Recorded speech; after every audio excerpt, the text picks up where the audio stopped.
Un turista cammina alla velocità di 3,6 km/h in direzione della prua, sul ponte di una nave da crociera che si muove alla velocità costante di 36 km/h.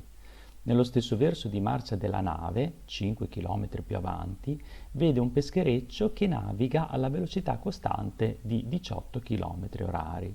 Scrivi la legge del moto del peschereccio nel sistema di riferimento del turista che cammina sul ponte della nave.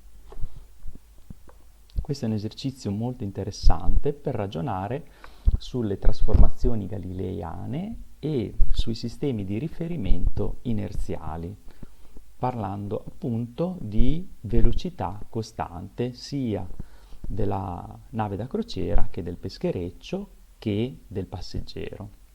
Proviamo a disegnare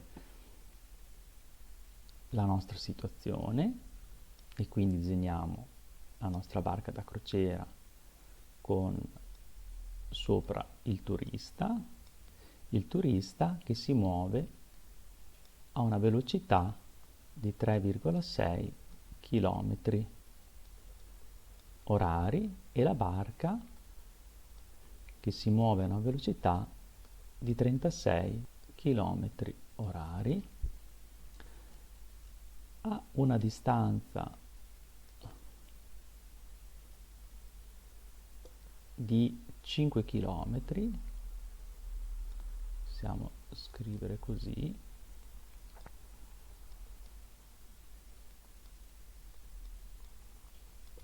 si trova un'altra barca, un peschereccio.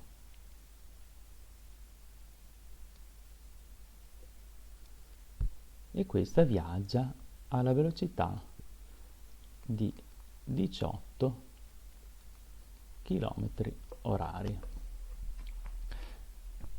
Bene, dal punto di vista di un osservatore a terra sarebbe abbastanza semplice, prendendo come riferimento, quindi come direzione, la direzione che va da sinistra verso destra, l'osservatore a terra vedrebbe le due barche muoversi, vedrebbe una barca che si muove di 36 km orari, quindi a una velocità più elevata rispetto alla barca del peschereccio di 18 km orari, quindi vedrebbe pochino alla volta che il peschereccio viene raggiunto dalla nave da crociera e successivamente superato.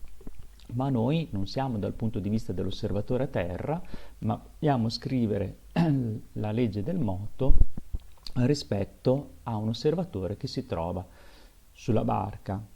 Cosa vuol dire scrivere la legge del moto? Ci ricordiamo che scrivere la legge del moto vuol dire rispetto a un osservatore che sta guardando un oggetto anche in movimento,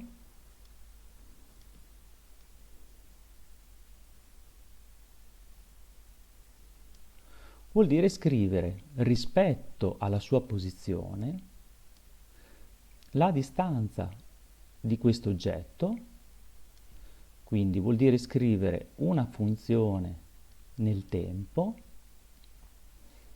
che tiene conto della distanza in quel momento, in quell'istante dell'oggetto, quindi x0, il nostro x0, la distanza dell'oggetto, e se l'oggetto fosse in movimento con una velocità v, scrivere anche come cambia la sua posizione in funzione del tempo, o v per t. V per t mi dà sempre una misura di una lunghezza, quindi la legge oraria mi permette di definire nel tempo quello che è la posizione rispetto a un osservatore, quindi la macchina si sposterà più avanti dopo un certo tempo t e io riesco a definire, grazie a questa funzione, dove si troverà il mio oggetto, la mia autovettura, successivamente nel tempo. In questo caso l'osservatore, come abbiamo detto, non è quello a terra, ma è quello sulla barca. L'osservatore sulla barca, sebbene la barca si stia muovendo, e poiché la barca si muove con una velocità costante, l'osservatore sulla barca si trova in un sistema di riferimento inerziale. Quindi cosa vuol dire? Che per l'osservatore sulla barca è come se lui non si accorgesse di essere in moto. Se non si accorge di essere in moto e guarda davanti a sé, vede sì una barca, un peschereccio, ma in questo caso vede il peschereccio non allontanarsi da lui, perché il peschereccio va più piano rispetto alla nave da crociera, ma vede come il peschereccio che si avvicina a lui.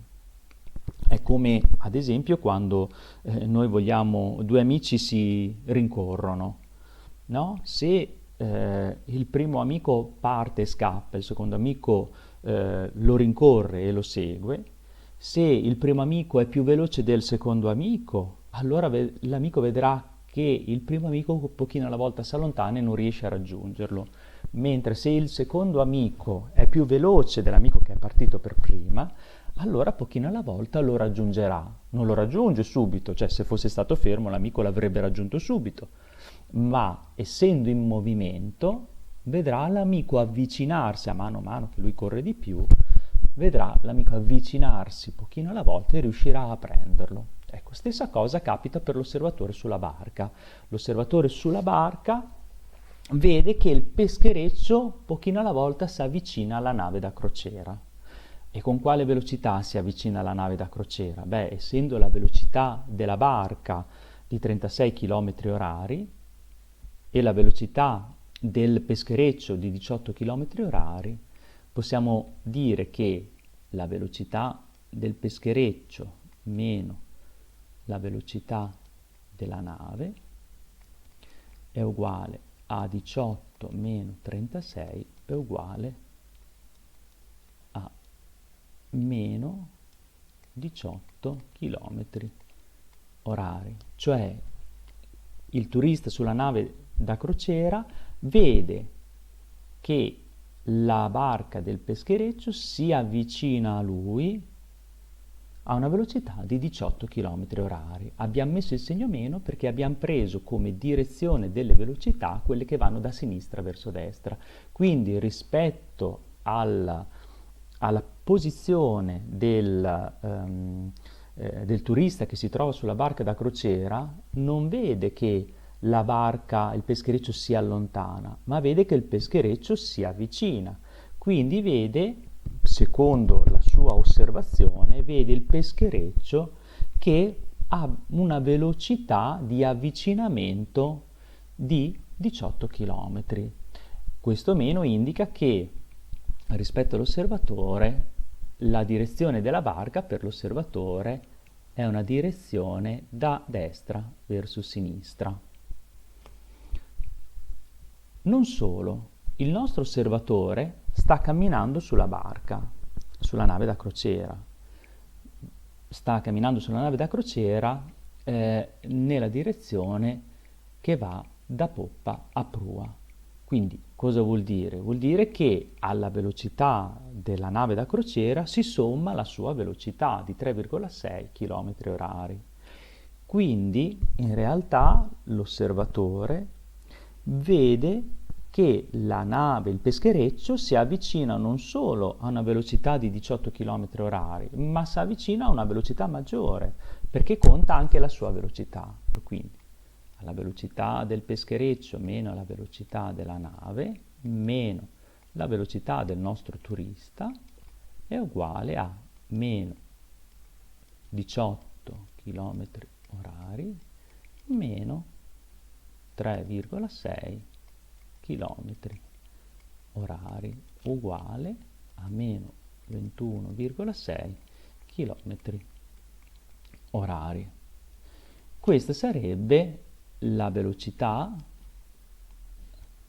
dal punto, la chiamiamo V'T, rispetto al sistema di riferimento inerziale del turista, come vede il turista il movimento del peschereccio, quindi lo vede avvicinarsi a una velocità di 21,6 km orari. Andiamo a trasformare questi 21,6 km orari in metri al secondo, quindi uguale meno 21,6 per 1000 diviso 3600 uguale 21.600 diviso 3600 uguale meno 6 metri al secondo. A questo punto possiamo costruire la legge del moto rispetto al sistema di riferimento inerziale turista che si muove sulla barca da crociera in questo modo.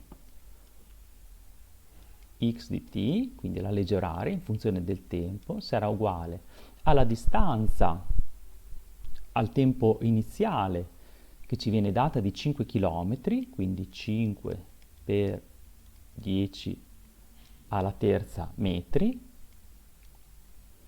meno 6 metri al secondo per t.